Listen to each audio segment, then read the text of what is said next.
Di dalam kitab Perjanjian Lama kita membaca, ada orang-orang yang tadinya diurapi oleh Roh Kudus, tetapi kemudian ditinggalkan.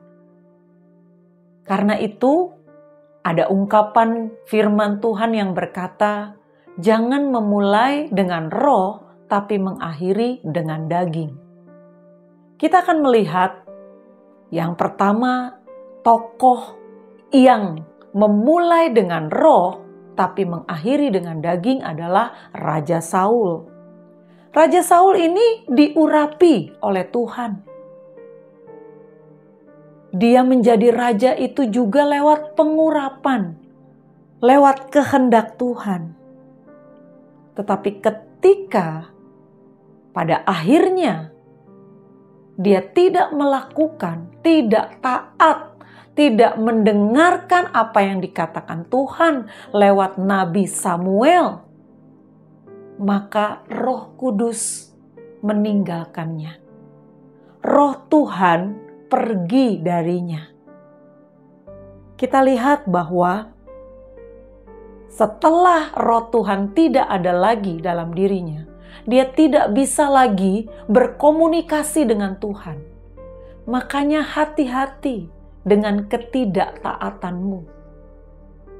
Bisa saja Tuhan tidak lagi mendengarkan kita berseru dan berdoa. Dan Roh Tuhan meninggalkan kita.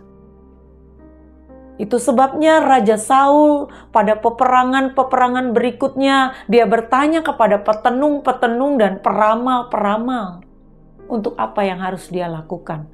Dan sangat tidak enak ketika kita tidak hidup di dalam tuntunan Roh Tuhan.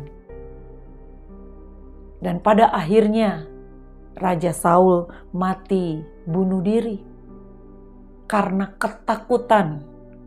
Dia takut mati di tangan musuh, maka dia mengakhiri hidupnya sendiri. Lalu Simson, seorang yang diurapi Tuhan, dia dikatakan nazir Allah yang diberi kekuatan lewat rambutnya. Karena pisau cukur tidak pernah menyentuh rambutnya, dan Tuhan memberikan kekuatan pengurapan itu ada pada rambutnya. Namun karena dia terpikat pada rayuan Delila, maka dia memberitahukan rahasia kekuatannya. Dan waktu orang-orang menangkap dia dan mencukur rambutnya, dia kehilangan pengurapan Tuhan, dia kehilangan kekuatan Tuhan, dia dipermalukan di hadapan orang banyak. Tetapi seiring dengan waktu ketika rambutnya mulai bertumbuh, pada akhir hidupnya, dia mulai menyadari bahwa dia telah melakukan kesalahan besar. Saat itulah dia berseru dengan segenap kekuatannya. Dan dia mengeluarkan kekuatan, pada akhirnya dia membunuh lebih banyak orang Filistin ketika dia menjelang kematian dibanding waktu dia hidup. Ini adalah contoh orang-orang yang sebenarnya sudah memulai kehidupannya dalam pimpinan Roh Kudus, tetapi mengakhirinya dengan kedagingan. Dosa yang membuat kita kehilangan tuntunan Roh Tuhan. Ketidaktaatan akan firman Tuhan membuat kita kehilangan pimpinan Roh Allah. Jadi berhati-hatilah, ini menjadi satu pelajaran bahwa hidup kita ditentukan oleh tuntunan Roh Tuhan.